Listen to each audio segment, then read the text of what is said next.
ভূমি সেবা এখন আর কেবল অফিসের চার দেওয়ালে সীমাবদ্ধ নয়, এটি পৌঁছে যাচ্ছে জনগণের দোরগোড়ায়। নিয়মিত ভূমি উন্নয়ন কর প্রদান করি, নিজের জমি সুরক্ষিত রাখে। এ প্রতিবাদে সারা দেশে শুরু হতে যাচ্ছে ভূমি মেলা। আগামী 25 মে থেকে 27 মে পর্যন্ত চট্টগ্রাম সার্কিট হাউস প্রাঙ্গণে চলবে 3 দিন ব্যাপী এই মেলা।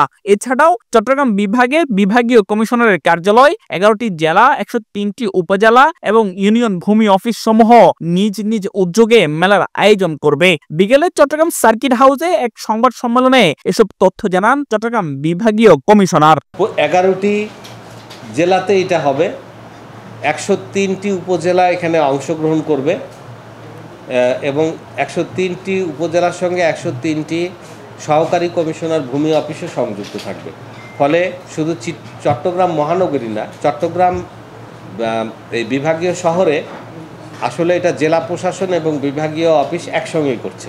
সংবাদ সম্মেলনে বলা হয়, 25 মে সকাল 10টায় বর্ণাঢ্য র্যালি ও আনুষ্ঠানিকভাবে উদ্বোধনের মাধ্যমে মেলার সূচনা হবে। মেলায় থাকবে 12টি স্টল, যার মধ্যে 6টি স্টলে মহানগরের 6টি সার্কেলের সকল ভূমি সেবা, 2টি স্টলে জেলা প্রশাসকের এলআই শাখা ও রেকর্ড রুম সেবা, 2টি স্টলে চট্টগ্রাম জেলা রেজিস্ট্রেশন সংক্রান্ত সেবা এবং বাকি 2টি স্টলে থাকবে সারা দেশের ভূমি সেবা।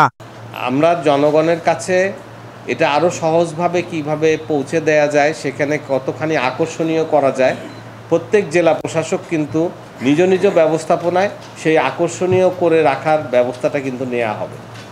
বিশেষ করে ভূমি উন্নয়ন কর প্রদান, নামজারি সহ অন্যান্য যে সুবিধা আমরা প্রদান করে থাকি, সবগুলো সম্পর্কেই সেখানে সহায়তা প্রদান করা হবে। চট্টগ্রামের সাধারণ জনগণকে ভূমি সংক্রান্ত আধুনিক ও ডিজিটাল সেবা গ্রহণের সুযোগ নিতে ভূমি মেলায় অংশগ্রহণের জন্য আমন্ত্রণ জানানো হয়েছে এই সংবাদ সম্মেলনে। আব্দুর রহমান ইমন, বাংলাধারা, চট্টগ্রাম।